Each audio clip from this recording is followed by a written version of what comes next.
From the studios of Books in Motion, this is Michael Bowen, reading The Spanish Cave Heist, Book 12 in the High Country Mystery Series, by Loretta Jackson and Vicki Britton.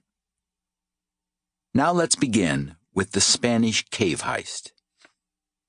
Chapter 1. The dreary day, crammed with tedious bookwork, had wearied McQuede, bringing an ache to his forehead and an irritating pain between his shoulder blades. He drew a long breath and leaned back, allowing the chair to swivel toward the window, giving him a view of a dark, gloomy street. At first he thought that the storm the weatherman had been predicting all day had finally arrived, but a glance at his watch told him he had remained in his office way past quitting time. He closed the top folder and, with another deep intake of breath, rose. He had just reached the door when the phone rang. As usual, unable to ignore a ringing phone, he backtracked to his desk. "Sheriff Jeff McQuede." "Jeff, this is Loris." At one time, Loris's voice, the image of her classic features and honey-colored hair, would have brought with it a rush of joy. They had tried to remain friends.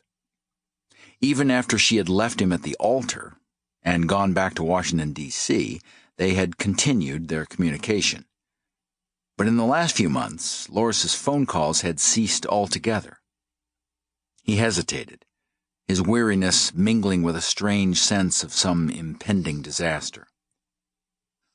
"I thought Barry Dawson would have told you," she said. This time he detected strain and tenseness in her words. "I'm coming back to Dermont, to my old job as curator of the Cole County Museum." She stopped short before adding, "For good." She had destroyed every chance of a life with him, and now she was willing to toss away her dream of being a top archaeologist in her long-sought-after career. This didn't make sense to him. "Why the change of plans?" "Lack of direction, disillusionment, I don't know. But I am coming back to Wyoming." McQuede knew Loris well enough to realize there must be more to this impulsive decision to return to Wyoming than she was telling him, and he believed he knew just what had prompted her unexpected exodus from a job with such grand rewards. "The head of your department, Addison Carter, contacted my office about a month ago and sent a list of Native American artifacts recently stolen from the Smithsonian," McQuede said. "Does that have any connection to your sudden decision to leave Washington, D.C.? "It's been a long time, Jeff. We'll have much to talk about when I see you."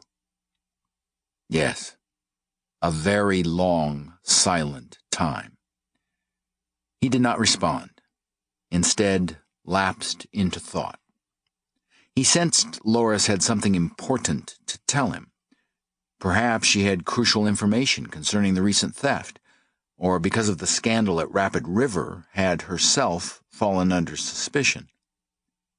McQuede knew Loris had experienced her share of suffering, likely as much as he had by her betrayal of him. McQuede had arrested Arden Reed for his part in stealing artifacts from the Sheep-Eaters site at Rapid River, for which Reed was serving 6 years in federal prison. Loris had been his co-worker at that time, and that, along with the recent robbery at the Smithsonian, had doubtlessly cast a shadow over Loris's career. Naturally, her close association with Reed would link her with this latest theft. McQuede had believed all along that Loris had abandoned him, not solely to pursue her career, but mainly because of her love for Arden Reed. So Loris must now feel the impact when it turned out the man she had jilted him for had feet of clay. McQuede felt no satisfaction over that. Whatever the case, Loris had chosen to confide in him. He would never fall into the trap of loving her blindly, even of trusting her. But if Loris... Sample complete. Ready to continue?